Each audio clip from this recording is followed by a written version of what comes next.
Hello students. Date है आज 25 जुलाई 2025। Start करते हैं आज का करंट अफेयर का डिस्कशन। सबसे पहले नेशनल न्यूज़ में इंपॉर्टेंट न्यूज़ क्या है। गवर्नमेंट ने एक पार्लियामेंट्री रिप्लाई में आंसर किया है कि उन्होंने जो ग्रीवेंस रिड्रेसल का टाइम है वो 2019 में 28 डेज से गिरा के 2025 में 16 डेज पे कर पहुंचा दिया है। मतलब it has reduce the time it takes to redress any grievance from the citizen. तो यहाँ पे ये कैसे किया है गवर्नमेंट ने, अच्छी चीज़, ये पॉजिटिव अचीवमेंट कैसे अचीव करी है। तो यहाँ पे गवर्नमेंट का एक सिस्टम है that is CP gram, centralised public grievance redress and monitoring system. ये सिस्टम जो है, ये सिस्टम गवर्नमेंट का वो सिस्टम है जिसमें कोई भी सिटीजन गवर्नमेंट के किसी भी डिपार्टमेंट के अगेंस्ट में अगर उसको लगता है कि वो एफिशिएंटली अपनी सर्विस प्रोवाइड नहीं कर रहा है, तो उस केस में वो यहाँ पे इस प्लेटफॉर्म पे अपनी कंप्लेंट रजिस्टर, ग्रीवेंस रजिस्टर कर सकता है। और पीएमओ जो है डायरेक्टली इस प्लेटफॉर्म को देखता है, जो सेंट्रलाइज ये जो मॉनिटरिंग सिस्टम है उसको मॉनिटर करता है, उसको सुपरवाइज करता है, और कंसर्न डिपार्टमेंट जो है उसको वो डायरेक्ट करता है या सुपरवाइज करता है या उनको क्वेश्चन करता है कि आपने टाइमली मैटर में ये चीज़ सॉल्व क्यों नहीं करी। तो यहाँ पे सीपी ग्राम्स जो है ये सिटीजन्स को अलाउ करता है कि वो गवर्नमेंट डिपार्टमेंट्स के अगेंस्ट में कोई भी ग्रीवेंस है तो उसको ऑनलाइन रेज कर सकते हैं, और वहाँ से फिर सेंट्रलाइज्ड जो पीएमओ है, सेंट्रलाइज्ड पर्सनल एजेंसी है, वो सारे डिपार्टमेंट को, कंसर्न डिपार्टमेंट को फिर उसके बाद उसके हिसाब से डील करती है डिपेंडिंग ऑन द टाइप और the quality of the grievance.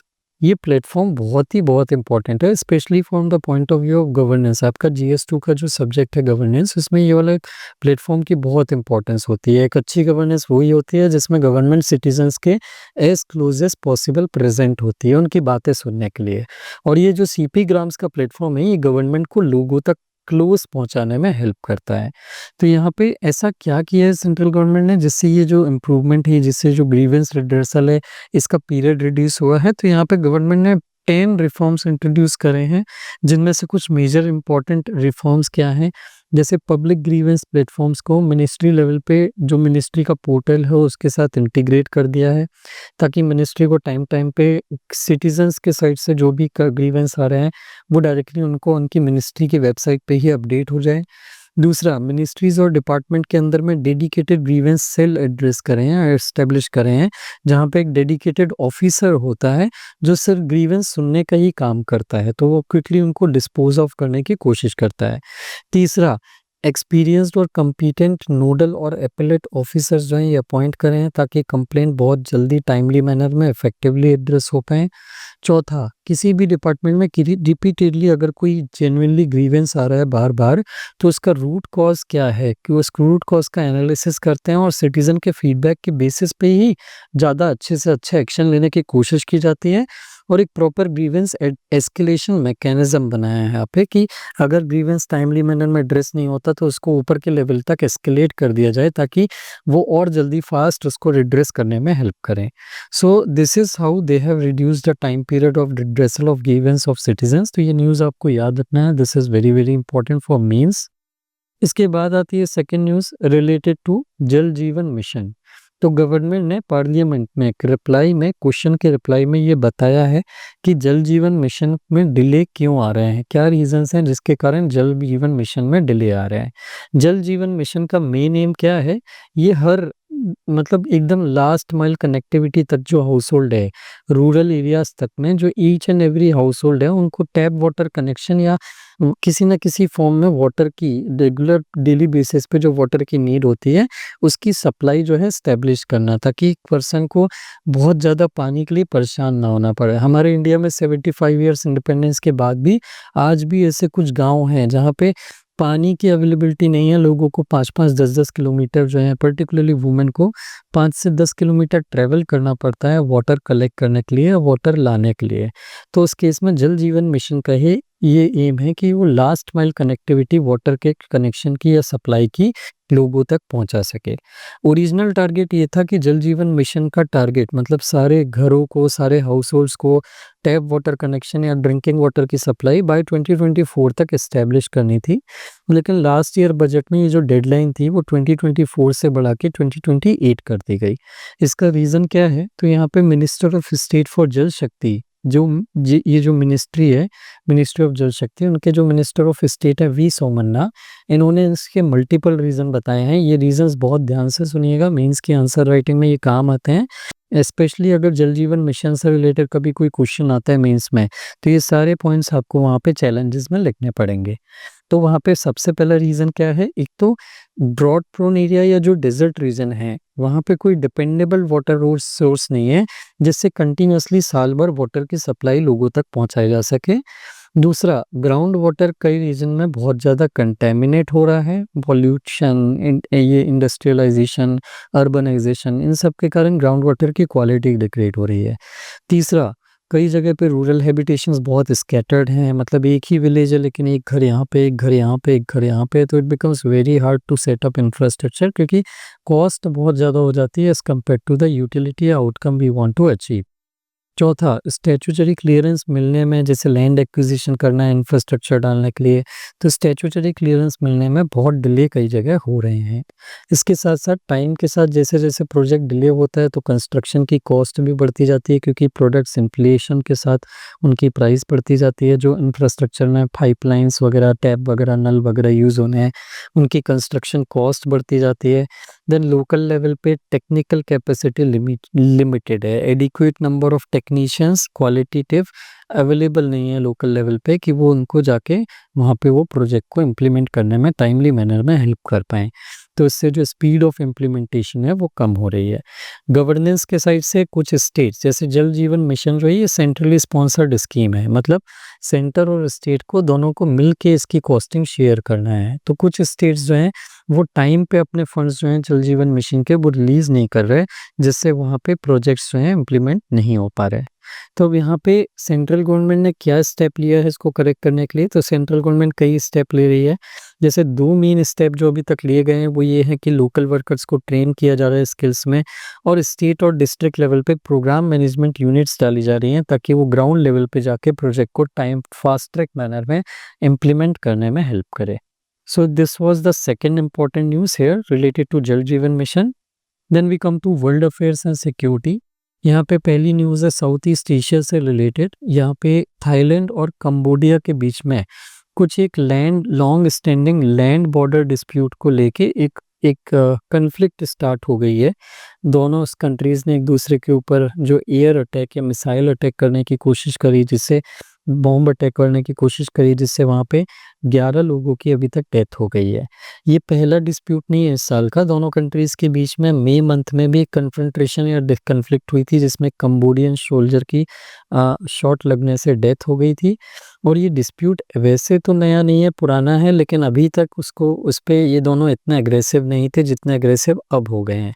तो इस केस में यहाँ पे एक छोटी सी कंटेस्टेड बॉर्डर एरिया है, जिसमें कुछ प्रोमिनेंट ओल्ड एज, बहुत ही पुराने हेरिटेज टेम्पल्स भी आते हैं, जिसकी कस्टडी दोनों कंट्रीज़ लेना चाहती हैं, और उस कारण से दोनों कंट्रीज़ के बीच में यहाँ पे कॉन्फ्लिक्ट खड़ी हो गई है। सो इसका आगे क्या फ्यूचर कोर्स होता है, ये हमको थोड़ा-सा अपडेट रखना पड़ेगा। इसके बाद आती है next news related to United States. तो यूएस की जो फर्टिलिटी रेट है, वहाँ की जो सेंटर फॉर डिसीज़ कंट्रोल नाम की एक एजेंसी है, जो वहाँ पे हेल्थ से रिलेटेड स्टैटिस्टिक्स मेंटेन करती है और स्टडी करती है, सर्वे करती है। उनके अकॉर्डिंग यूएस का जो फर्टिलिटी रेट है वो 2024 में ऑल टाइम लो पे पहुँच गया है, दैट इज़ 1.6 किड्स पर वुमन। फर्टिलिटी रेट क्या होता है? जैसे फर्टिलिटी रेट का मतलब होता है कि एक वुमन अपने रिप्रोडक्टिव एज में, दैट इज़ 15 टू 49 जो ऑन एन एवरेज मानी जाती है, इस पीरियड में कितने बच्चों को बर्थ देती है, कितने बच्चे अपने ऑन एन एवरेज एक कंट्री में एक वुमन इस फर्टिलिटी के एज ग्रुप में कितने बच्चों को बर्थ देती है। एक आइडियल जो फर्टिलिटी रेशियो होता है किसी कंट्री में जो माना जाता है, दैट इज़ 2.1। 2.1 का मतलब है इतने बच्चे पैदा होते हैं कि जो एग्जिस्टिंग जनरेशन है, जो जनरेशन डेथ के बाद जाने वाली है, उसको रिप्लेस करने के लिए इतने बच्चे आ रहे हैं कि वो पॉपुलेशन को मेंटेन करने में हेल्प रखेंगे। तो आइडियली एक फीमेल को 2.1 चिल्ड्रन या फर्टिलिटी रेट मेंटेन करना चाहिए। 2.1 से अगर फर्टिलिटी रेट ड्रॉप होने लगता है तो ये थ्रेट देता है या ये इनसिक्योरिटी देने लगता है कि कंट्री के आने वाले टाइम में पॉपुलेशन कम होने लगेगी, क्योंकि जितने लोगों की डेथ हो रही है पुरानी जनरेशन वाले, नए जनरेशन में उतने लोग रिप्लेस करने के लिए बर्थ नहीं ले रहे हैं। यूएस एक मतलब कुछ डेवलप्ड, जैसे most of the developed countries में टीएफआर 2.1 के नीचे जा चुका है। US was one of the developed country जो अभी तक अपना टीएफआर अच्छे लेवल पे मेंटेन करके बना के रखा हुआ था, बट अब ये भी स्लिप होने लगा है अपने आइडियल टीएफआर रेट के 2.1 से काफ़ी नीचे। ये यूएस का जो 2FR है, टोटल फर्टिलिटी रेट, ये काफ़ी धीरे-धीरे over the period of time काफ़ी नीचे गिर गया है। जैसे 1960s में इट वाज़ 3.5, लेकिन 1976 तक आते-आते इट रीच्ड 1.7। बीच में थोड़ा-सा गवर्नमेंट की इनिशिएटिव से ये बढ़ा था, जब 2007 तक ये 2.1 पहुँच गया था, and now it has started to dip again and it has reached 1.6। तो ये आपको यहाँ पे याद रखना है। आपके लिए मैं एक होमवर्क दे रहा हूँ, जो आपको कमेंट सेक्शन में मुझे लिख के बताना है वीडियो के। इंडिया का टोटल फर्टिलिटी रेट कितना है? करेंटली इंडिया का टीएफआर टोटल फर्टिलिटी रेट कितना है? ये आपको मुझे नंबर यहाँ पे कमेंट सेक्शन में लिख के बताना है। इसके बाद आते हैं लास्ट सेक्शन पे, दैट इज़ इकोनॉमी। यहाँ पे एक बहुत इम्पोर्टेंट न्यूज़ आई है आज। पहली न्यूज़ ये है कि इंडिया और यूके के बीच में एक फ्री ट्रेड एग्रीमेंट साइन हो गया है। तो ये फ्री ट्रेड एग्रीमेंट में इसको क्या नाम दिया है इन्होंने? इंडिया और यूके के बीच में जो फ्री ट्रेड एग्रीमेंट साइन हुआ है, उसको उन्होंने नाम दिया है comprehensive economic and trade agreement, सीटा। तो ये सीटा के अंदर में ये फ्री ट्रेड एग्रीमेंट है। दोनों कंट्रीज़ ने ये एम बनाया है कि, या एम बोल लीजिए या ये बोल लीजिए कि इसका जो फ्यूचर प्रोजेक्शन है, वो प्रोजेक्शन ये बोलता है कि अगर ये फ्री ट्रेड एग्रीमेंट अच्छे से काम करता है और सही तरीके से दोनों कंट्रीज़ कोऑपरेट करती हैं, तो इंडिया और यूके के बीच में जो बायलैटरल ट्रेड है, वो 2030 तक डबल हो जाएगा। करेंटली इंडिया और यूके के बीच में $56 बिलियन का ट्रेड होता है। अगर ये सीटा सक्सेसफुली दोनों कंट्रीज़ कोऑपरेशन में रन करती हैं, तो बाय 2030 दोनों कंट्रीज़ के बीच में ट्रेड जो है वो नियरली डबल हो जाएगा। That is it will reach somewhere around $100 billion. This is a very good thing for both India and UK, जो दोनों ही अपनी इकोनॉमिक कंडीशन को या इकोनॉमिक ग्रोथ को अभी फास्ट बनाने की कोशिश कर रहे हैं। इस डील के अंदर में जो टैरिफ लाइन्स होती हैं, मतलब द नंबर ऑफ प्रोडक्ट्स जो दोनों कंट्रीज़ एक दूसरे को सेल करती हैं, उनमें से अराउंड 99% प्रोडक्ट्स पे टैरिफ लाइन या टैरिफ्स जो हैं वो एलिमिनेट हो जाएंगे, और ट्रेड वैल्यू जो है, मतलब जितनी वैल्यू का ट्रेड होता है, नियरली 100% ट्रेड वैल्यू के प्रोडक्ट्स इसमें कवर हो जाएंगे, उन पे से टैरिफ हट जाएंगे। यूके को 90% टैरिफ लाइन्स पे इंडिया में एक्सेस मिल जाएगा, और इंडिया को भी लगभग 99% प्रोडक्ट्स पे यूके में एक्सेस यहाँ पे बिना टैरिफ के मिल जाएगा। दोनों कंट्रीज़ के बीच में एक और सेंसिटिव इशू था जिसके कारण से फ्री ट्रेड एग्रीमेंट नहीं हो पा रहा था, that was business mobility. UK काफ़ी टाइम से इंडिया के जो प्रोफेशनल्स हैं, सर्विस सेक्टर के प्रोफेशनल्स हैं, उनका माइग्रेशन रोकने की, उनकी वर्क परमिट रोकने की कोशिश कर रहा था, उनको रिस्ट्रिक्ट करने की कोशिश कर रहा था कि वो यूके में आके वर्क ना करें और उनके लोकल्स को ही ज़्यादा एम्प्लॉयमेंट मिले। तो यहाँ पे दोनों कंट्रीज़ ने मिलके ये एफटीए के अंदर में बिजनेस मोबिलिटी पे एक एग्रीमेंट करा है, जिसके अंदर में स्किल्ड प्रोफेशनल्स, इंडिया के जो स्किल्ड प्रोफेशनल्स हैं, जैसे कॉन्ट्रैक्चुअल सर्विस प्रोवाइडर्स, किसी भी टाइप की कोई सर्विस प्रोवाइड करने वाले आईटी वगैरह, देन इन्वेस्टर्स हो गए, योगा टीचर हो गए, शेफ्स हो गए, इनको टेम्पोरेरी मोबिलिटी यहाँ पे दी जाएगी। मतलब ये टेम्पोरेरीली काम करने के लिए कुछ साल वहाँ पे यूके में रह सकते हैं, और वहाँ पे यूके की इकोनॉमी और इंडिया की इकोनॉमी दोनों को कंट्रीब्यूट कर सकते हैं। सो ये यहाँ पे एक पॉजिटिव डेवलपमेंट हुआ है दोनों कंट्रीज़ के बीच में। ये एग्रीमेंट आप याद रखिएगा, जब आप आईआर पढ़ते हैं तो आईआर में इंडिया यूके के इकोनॉमिक रिलेशन जो हैं वो आपको पता होना चाहिए। ये रिलेशन आपको इकोनॉमिक रिलेशन दोनों कंट्रीज़ के बीच में रिलेशन को और अच्छे से ओवरऑल रिलेशन को और अच्छे से समझने में हेल्प करेंगे। इसके बाद आता है इंडिया यूके विजन 2035। यहाँ पे प्राइम मिनिस्टर और ऑफ इंडिया जो हैं और यूके के जो प्राइम मिनिस्टर हैं, उन दोनों ने मिलके एक न्यू इंडिया यूके विजन 2035 को असर्ट किया या अफर्म किया है, डिसाइड किया है। दोनों प्राइम मिनिस्टर ने इस पे एग्री किया है, जिसके अंदर में ये दोनों मिलके, अब इंडिया और यूके दोनों मिलके इस बात पे काम करेंगे कि इंडिया और यूके के बीच में जितनी चीज़ों पे कमिटमेंट फुलफिल किया जा सकता है, जितने भी सेक्टर्स में ज़्यादा से ज़्यादा कोऑपरेशन किया जा सकता है, फुल पोटेंशियल तक उसको ले जाने की कोशिश करेंगे। तो यहाँ पे इन्होंने क्या डिसाइड किया है, विजन 2035 डॉक्यूमेंट के अंदर में इन्होंने ये डिस्कस किया है या एग्री किया है कि वो दोनों सिर्फ कमर्शियल, जैसे सिर्फ इकोनॉमिक एग्रीमेंट या इकोनॉमिक कोऑपरेशन बढ़ाने पे काम नहीं करेंगे। They will work to move beyond the economic outcome, they will work to become more and more strategic partner, जो ना सिर्फ इकोनॉमी के सेक्टर में कोऑपरेट करता है बल्कि मल्टीपल सेक्टर्स में कोऑपरेट करता है। दोनों कंट्रीज के बीच में ऑलरेडी 2021 में कॉम्प्रिहेंसिव स्ट्रेटेजिक पार्टनरशिप साइन हुआ था। इस पार्टनरशिप के अंदर में दोनों कंट्रीज ने ये डिसाइड किया था कि दोनों कंट्रीज मिलके जॉब क्रिएशन, इनोवेशन के प्रमोशन, क्लाइमेट एक्शन और fair rules based international order को प्रमोट करने के लिए मिलके काम करेंगे। मतलब they will work to cooperate on sectors beyond economics और कमर्शियल गेन ओनली। दोनों का इस विजन के अंदर में दोनों गवर्नमेंट ने ये भी कमिट किया है कि वो इकोनॉमिक रिलेशंस को स्मूथ रन करने के लिए एक जॉइंट कमेटी बनाएंगे, that is joint economic and trade committee JETCO. और दोनों कंट्रीज अब बायलैटरल इन्वेस्टमेंट ट्रीटी पे डिस्कशन नेगोशिएशन करेंगे, जिसके अंदर में वो दोनों ये डिस्कस करेंगे कि कैसे दोनों कंट्रीज के बिजनेसमैन और इन्वेस्टर्स को एक दूसरे की कंट्री में इन्वेस्ट करने में एक स्मूथ प्रोसेस प्रोवाइड की जा सके, कि दोनों के कंट्रीज के जो इन्वेस्टर्स हैं उनको एक दूसरे की कंट्री में इन्वेस्ट करने में किसी भी टाइप की तकलीफ या इशू ना आए।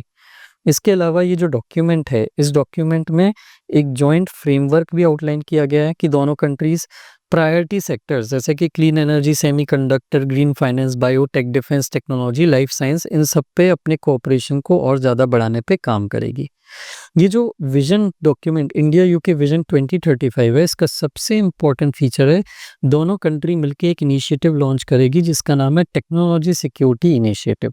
ये टेक्नोलॉजी सिक्योरिटी इनिशिएटिव के अंदर में दोनों कंट्रीज नेक्स्ट जनरेशन टेक्नोलॉजीज जो हैं जैसे कि AI, telecom, critical minerals, quantum computing और एडवांस मटेरियल, इन सारी फील्ड्स में मिलके नए इनोवेशंस डेवलप करने के लिए मिलके काम करेंगी। डिफेंस के सेक्टर में दोनों कंट्रीज ने मिलके एक 10 ईयर का इंडस्ट्रियल रोड मैप बनाया है, जिसके अंदर में दोनों कंट्रीज डिफेंस सेक्टर में अब और डीप कोलैबोरेशन करेगी, पर्टिकुलरली इन एरियाज जिसमें जेट इंजन टेक्नोलॉजी डेवलप करने के लिए काम करेंगी, मैरीटाइम सिक्योरिटी और इम्प्रूव करने के लिए मिलके काम करेंगी, अंडर वाटर सिस्टम्स और डायरेक्ट एनर्जी वेपन्स बनाने के लिए ये दोनों कंट्रीज मिलके काम करेंगी और इसको मॉनिटर करने के लिए इसके इम्प्लीमेंटेशन को एक जॉइंट मैकेनिज्म बनाया जाएगा। So this was the second important news related to economic sector today. This completes our most important news of the day. I hope you liked the video. Please do share it with your friends who are preparing for the exam. Other than that, we have a GS mentorship program running, and this is really the last month for which I am running this program, or the admission for this program is open. Reason being, अगर आप इस month के बाद join करते हैं तो 2026 के लिए हम काफ़ी पीछे छूटने लगेंगे। So I am requesting you again कि अगर आप जेन्युइनली इस प्रोग्राम के लिए प्रिपेयर करना चाहते हैं, रेडी हैं, इस प्रोग्राम को ज्वाइन करना चाहते हैं, 2026 का अटेम्प्ट सिंसियरली मेरे साथ देना चाहते हैं, बहुत पूरे कन्विक्शन, पूरे कॉन्फिडेंस के साथ, कि कोई रिग्रेट आपको फील ना हो, तो डू ज्वाइन दिस प्रोग्राम। इस प्रोग्राम को ज्वाइन करने के लिए all you need to do is to contact me on this number via WhatsApp और via call 8962291192। So this completes our mentorship batch or mentorship course। 2027 के जो लोग 2027 के लिए प्रिपेयर कर रहे हैं, वो भी मुझे कांटेक्ट कर सकते हैं इस प्रोग्राम को ज्वाइन करने के लिए at this number. Thank you very much for watching the video.